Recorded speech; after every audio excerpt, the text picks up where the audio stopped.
Hello guys, welcome back to our new blog. আজকের ব্লগটা আমি স্টার্ট করছি। মা এখানে করছে রান্না, আর এখন বাজে সকাল 9টা বাজতে গেল। আর এখানে মা ভাত চাপিয়ে দিয়েছে। আজকে একটু ব্যস্ত, কারণ আমরা যাব এখন হাবড়ায়। মা এখন একটু ব্যস্ত, এই রান্না বান্না হয়ে গেছে প্রায়। আর এখন আমরা যাব একটু মামার বাড়ির ওখানে, কারণ মামার বাড়িতে একটু কাজ আছে, দরকার আছে খুবই। কালকেও গেছিলাম, আজকে যাচ্ছি। আর এখন দাদা গেল উপরে, পুজো দিচ্ছে। আর আমি এখন রেডি হব আস্তে আস্তে। মা রান্না হয়ে যাবে, খাবো দাবো, চান করবো, রেডি হবো। তারপর বাইকে যাবা নাকি মা ইয়েতে যাবা? বাসে যাবো। বাইকে গেলে আমার অবস্থা খারাপ হয়ে যাবে। ও আচ্ছা আচ্ছা আচ্ছা, বাইকে যে হাওয়া লাগে, মার আবার হাওয়া সহ্য হয় না। শীতকাল পড়ে যাচ্ছে প্রায়, ভালোই মোটামুটি একটু একটু ঠান্ডা পড়ে গেছে। আর হাওয়াটা বেশ মার সহ্য করতে পারে না, তাই আজকে যাবো বাসে। তো যাই হোক, আজকের ব্লগটা এখান থেকে শুরু হচ্ছে। আপনারা যদি ব্লগটা এই পর্যন্ত দেখে থাকেন তো অবশ্যই রিকোয়েস্ট থাকবে শেষ পর্যন্ত দেখবেন। আর তো চলুন আমাদের সাথে, দেখা যাক আজকে সারাদিন কি কি করি না করি। টাটা। এদিকে তাকাও একবার, এদিকে তাকাও। কেন তাকা না, একবার শুধু তাকাও, কিছু করতে হবে না, তাকা এদিকে। হ্যাঁ ধরা। আজকের ব্লগটা তো ভোর শুরু করলো, আর কি বলবো বলো, আর কিছু বলার নেই। আমার মাকে তোমাদেরকে আজকে দেখাবো আমার মার কি অবস্থা। এদিকে মার ওখানে সবাই বসে আছে। সব থেকে বড় দুঃখ যে আমি বসে থাকতে পারছি না, আমার পরিস্থিতি এরকমই। যাই হোক, বসে থেকে জানি কিছু করতে পারবো না, তবুও মনটা তো শান্তি পেতাম বলো। কিন্তু সেই মনের শান্তিটাও আমি পাচ্ছি না। তো এখন এই যাব, তাড়াতাড়ি করে একটু এদের জন্য কিছু করে রেখে দিয়েই আমাকে যেতে হবে, তা নাহলে আমার কোনো উপায় নেই। চলো আবার পরে দেখা হচ্ছে। আমি বেশি কথা বলতেও পারছি না, ভালো লাগছে না। ওই জন্য ভিডিওটা কালকেও ব্লগ করিনি, আজকেও ইচ্ছা ছিল না করার। তো বললো যে মা একটু করি, তোমার মনটাও ভালো হয়ে যাবে, ওখানে সবার সাথে তুমি একটু গল্প করো। যাই হোক, একটু ডিম রান্না করবো, ওই জন্য এই পেঁয়াজ টেয়াজগুলো কেটে নিচ্ছি।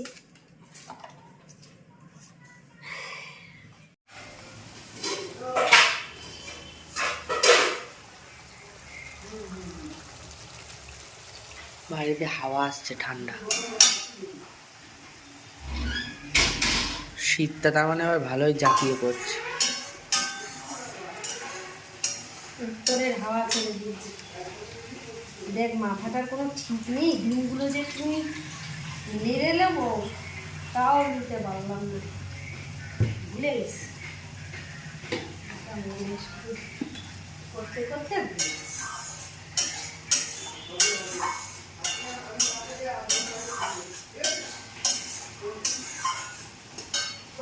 মা, তুমি কি রান্না করছো আজকে? এই যে ডিম ভাত করছি। ও, ডিম সিদ্ধ। ডিম করে সিদ্ধ করে ডিমের কারি, তাই তো? তেলে নেড়ে নেবো। তোর কি সময় আছে? এই মশলাটা কষা হয়ে গেছে, মশলাটা দেখ খুব সুন্দর কষাচ্ছে। ডিমের ঝালটা করার সময় আমি কোনো কম্প্রোমাইজ করি না। ডিম হচ্ছে ফেভারিট খাবার তো সেটা মার, হচ্ছে ডিম ফেভারিট, আমারও ডিম ফেভারিট। তবে মাংস আমার আগে, তারপর ডিম। আর মার ডিম আগে, তারপর মাংস, তাই মা? ঠিক আছে, যাই হোক, ডিম আর মাংসর গল্প পরে করা যাবে। 6 জন আর 6 দুগুনি 12টা বিস্কুট হবে? হ্যাঁ হবে। যদি না হয় তাহলে বিস্কুট নিয়ে আস। তা আনবো তো, আগে দেখো হয় কিনা। এই ঝুমপুর মা 14 বার ফোন করেছে। হ্যাঁ, ঝুমপুর মা ফোন করতে বললো।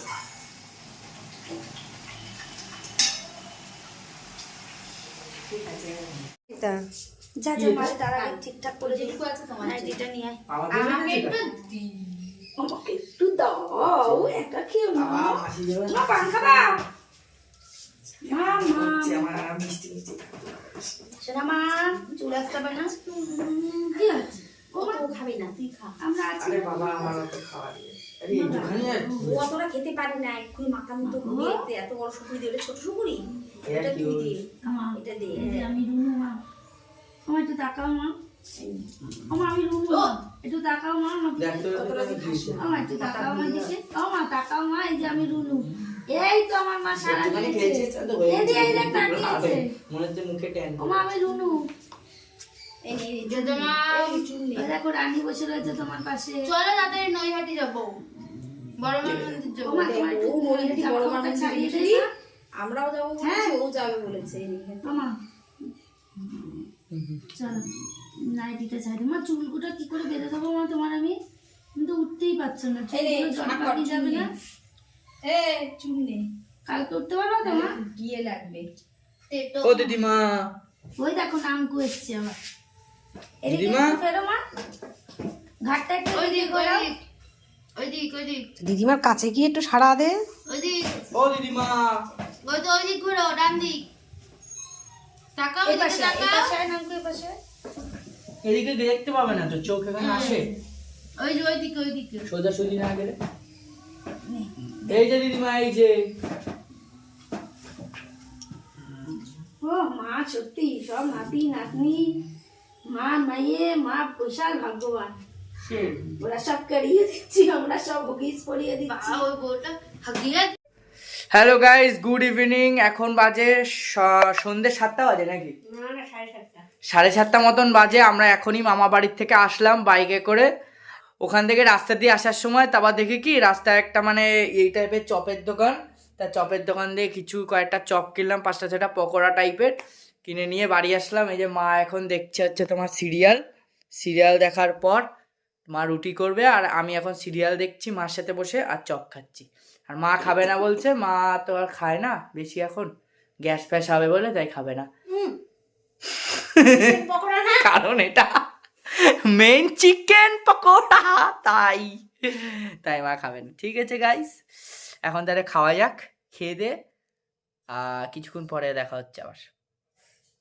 আমি আর বউ দুইজনে দেখো বসে আছি, আর তোমাদের সঙ্গে তো মা মানে আজকে ভিডিওতে শেয়ার করলাম মাকে, তো দেখে তোমরা নিশ্চয়ই অনেকেই বুঝতে পেরেছো। তো আমার এখন মানে কি বলবো তোমাদেরকে, ভীষণ একটা ক্রাইসিসের মধ্যে দিয়ে যাচ্ছি, আর ব্লগ করবার মতন পরিস্থিতি নেই আর করতেও পাচ্ছি না। তো মানে 2-3 দিন পর পর অন্তত যদি একটু না করি তো মানে একটা কি বলবো তোমাদেরকে, যে এটা তো আমার সবসময় করতেই হবে। একটা এরকমই একটা জিনিসের মধ্যে আমি, ইউটিউবটা এমনই একটা জিনিসের মধ্যে জড়িয়ে পড়েছি, যখন ইউটিউবটা করছি আমি মানে সেটা আমার জীবনের সাথেই জড়িয়ে গেছে। তো তার জন্যে তো আমি ছাড়তেও পারছি না, মানে পারবও না ছাড়তে, আর ছাড়তে ইচ্ছুকও নই আমি। তো ভালো খুশির মুহূর্তগুলো তো সবসময় তোমাদের সাথে সবসময় শেয়ার করি, সবসময় করবো।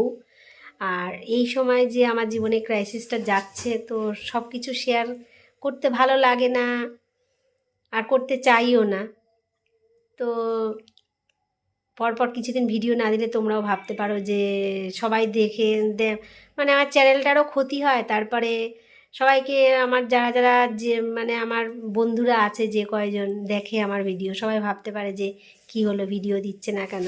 দুজন হলেও তো আমার ভিডিওর অপেক্ষায় বসে থাকে, তাই না? তো তার জন্যে আর কি মানে 1-2 দিন অন্তর অন্তর মানে একটু করে ভিডিও করার চেষ্টা করছি, যেমন আজকে একটু করলাম, আগে একদিন একটা দিয়েছি। তো ভিডিওটা একদমই বেশি বড় না, একদমই খুবই ছোট, সামান্য একদম ছোট্ট ভিডিও। আশা করছি তোমরা দেখবে সবাই, আর সবাই আমার পাশে থাকবে, আর ভগবানের কাছে প্রে করবে আমার মা যাতে সুস্থ হয়ে যায়। তো আজকের ভিডিওটা আর এই পর্যন্ত, এখন আর ভালো লাগছে না কিছু। রাতে কটা রুটি বানাবো, তরকারিও বানাবো না, দুধ দিয়ে খেয়ে নেবে আজকে। চলো দেখা হবে আবার নেক্সট ভিডিওতে। সবাইকে গুড নাইট, সবাই ভালো থেকো, সুস্থ থেকো, টাটা।